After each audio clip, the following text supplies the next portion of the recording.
오늘은 급여 명세서를 만들어 볼 텐데요. 여기 이렇게 사원 번호 4번을 입력하면 나머지 정보들이 자동으로 출력되는 나름대로 자동화된 문서입니다. 이렇게 정보를 출력하기 위해서는 우선 원본 데이터가 필요한데요. 함수식을 작성할 때 편리하게 입력하기 위해서 특정 영역에 이름을 정의하도록 하겠습니다. 자, 여기 사원 테이블이 있는데요. 사원 테이블은 1열에 4번이 있고 6열에 호봉이 있는 테이블입니다. 실제로 데이터가 들어있는 영역을 이렇게 선택해 보면 사원 테이블이라는 이름으로 정의가 되어 있죠. 이름을 정의하는 방법은 수식 탭에 가서 이름 정의를 누르고 정의하면 됩니다. 이것은 앞 시간에 다 해본 부분이니까 더 이상 언급하지는 않겠습니다. 역시 마찬가지로 기본급 수당 테이블이라는 시트에서도 급수와 호봉에 따라서 기본 급여 체계가 이렇게 나와 있고요. 여기에서부터 여기까지 데이터가 들어있는 영역을 기본급이라는 영역으로 이름 정의해 두었습니다. 직급에 따른 수당 체계 역시 마찬가지로 여기에서부터 여기까지는 직급이라는 이름으로 정의가 되어 있고요. 여기에서부터 여기까지는 수당이라는 이름으로 정의되어 있는 것을 볼 수 있습니다. 자, 그래서 우리는 급여 명세서라는 곳에서 사원 번호만 입력하면 나머지 정보들이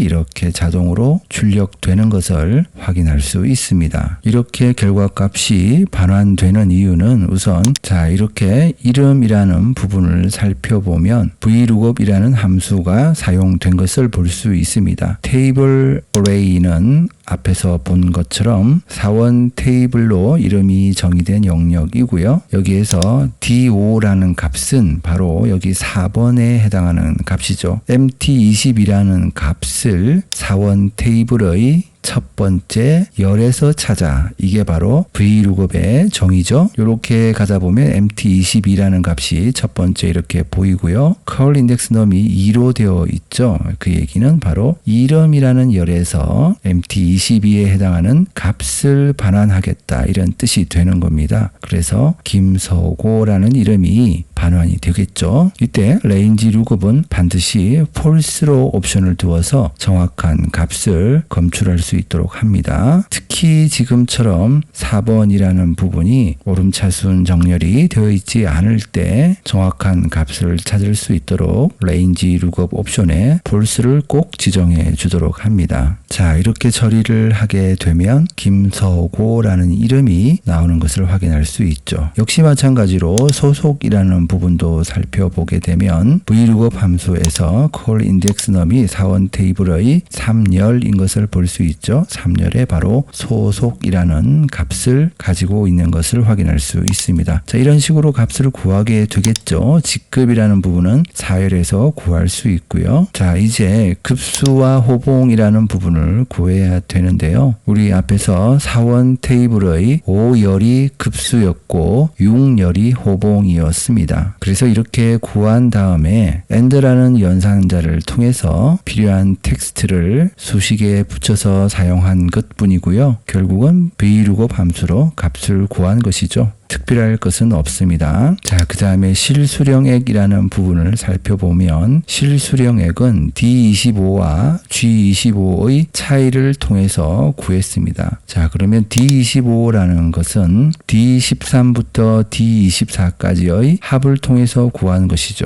여기에는 기본 급여와 직책 수당이라는 부분이 있습니다. 기본 급여라는 부분을 어떻게 구했는지 살펴보면 이렇게 인덱스라는 함수가 사용된 것을 볼 수 있습니다. 자, 다시 함수 삽입 단추를 클릭해 주면 되겠고요. 여기에서 인덱스 함수에서 두 가지 종류가 있는데 첫 번째 것을 선택해서 확인을 눌러주면 되겠습니다. 앞에서 우리는 이 부분을 기본급이라는 이름으로 정의를 해준 것을 기억할 겁니다. 그 다음에 VLOOKUP 함수를 통해서 사원 테이블의 자, 여기 보면 5열, 5열은 바로 급수고요. 6열은 호봉이었죠. 이 2급 5호봉이라는 뜻이 되겠습니다. 그 얘기는 결국 기본급 테이블에서 2급 5호봉에 해당하는 350만원이라는 값이 반환될 것임을 알 수 있습니다. 여기 Vlookup 함수에서 찾은 D5라는 이 값은 결국 여기에 있는 4번이라는 값이기 때문에 MT22에 해당하는 기본급여 체계의 값이 반환되었다라는 것을 알 수가 있죠. 자, 이렇게 해서 기본급여라는 부분을 구하게 되었고요. 직책수당이라는 부분을 보면 이번에는 인덱스 함수도 있고 매치라는 함수도 있습니다. 자, 다시 함수 삽입 단추를 클릭해서 확인을 누르고 우선 수당이라는 영역을 살펴보면 여기가 바로 수당이라는 영역인 것을 볼 수가 있고요. 앞에서 설명하지 않았지만 인덱스 함수라는 것은 로우 num과 컬럼 num이 부딪히는 곳, 마주치는 곳에 있는 값을 반환해 주는 함수입니다. 따라서 우선 수당이라는 영역에서 여기 아래쪽이 수당이라는 영역인데요. 로우 num이 1로 되어 있는 것은 1행이라는 뜻이고요. 여기 하나밖에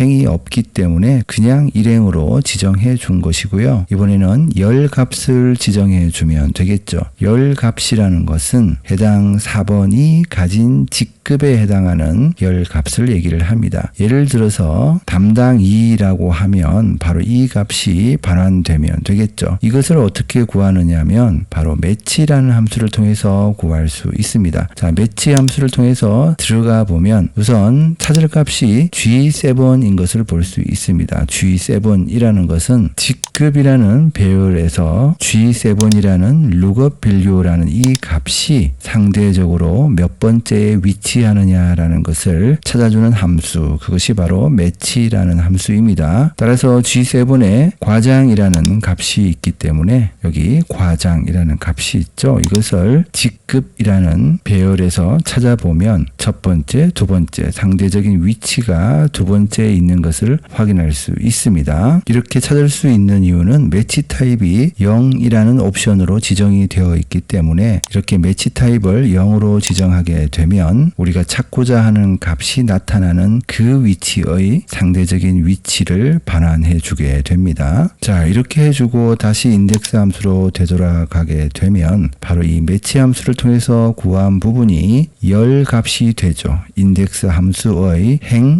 열 중에 열 값이 됩니다. 따라서 인덱스 함수에서 살펴보자면 수당이라는 이 영역의 1행 2열에 있는 값, 바로 1행 2열에 있는 값, 이 값이죠. 결국 과장에 해당하는 값이 될 겁니다. 그 값이 반환되어서 나타난다라는 것을 볼 수 있습니다. MT22에 해당하는 과장의 값을 가져왔기 때문에 결국 이 4번에 해당하는 직책수당 값이 되겠죠. 그 다음 세금 값은 급여 내역의 합계에서 3.3%를 곱해서 값을 구했음을 알 수 있습니다. 자, 이렇게 해서 합계를 구하게 되었고요. 최종적으로 실수령액이라는 부분은 이것과 이것을 빼기 해서 결국 급여 내역에서 공제 내역을 차감하여 결과값을 구한 것을 알 수 있습니다. 자, 그런데 우리가 사원 테이블로 되돌아가서 매번 4번을 이렇게 찾는 것도 좀 힘들고 귀찮은 일이 될 수 있습니다. 그럴 때는 여기에다가 이렇게 원하는 값이 바로 입력이 될 수 있도록 지정을 해줄 수 있습니다. 이런 식으로 지정을 해줄 수 있죠. 이게 뭐냐면 유효성 검사 규칙이라는 것을 이용해서 구해줄 수 있는데요. 이것은 데이터라는 탭에서 데이터 유효성 검사라는 부분에서 값을 구할 수 있습니다. 우선 여기에 있는 것은 모두 지워버리고요. 이곳에다가 한번 구해보도록 하죠. 자, 여기 값은 지워버리고 데이터 유효성 검사에 들어가서 데이터 유효성 검사를 선택하고요. 여기 제한 대상이라는 부분에서 목록을 선택하도록 하겠습니다. 그 다음 원본이라는 부분에서 사원 테이블로 들어간 다음에 여기에서부터 여기까지 이렇게 4번을 지정해 주면 되겠죠. 이렇게 한 다음에 확인을 눌러주면 여기에서 이제 바로 MT22에 해당하는 정보, 바로 HY45에 해당하는 정보 이렇게 구할 수 있겠죠. HY45는 라사낫이라고 되어 있죠. 사원 테이블에서 살펴보면 HY45는 라사낫이라는 것을 볼 수 있습니다. 정확하게 잘 동작한다라는 것을 알 수가 있죠. 자, 이렇게 오늘은 VLOOKUP 함수와 인덱스 함수, 매치 함수 등을 통해서 나름 자동화된 급여 명세서를 한번 만들어 보았습니다. 오늘은 여기까지 끝.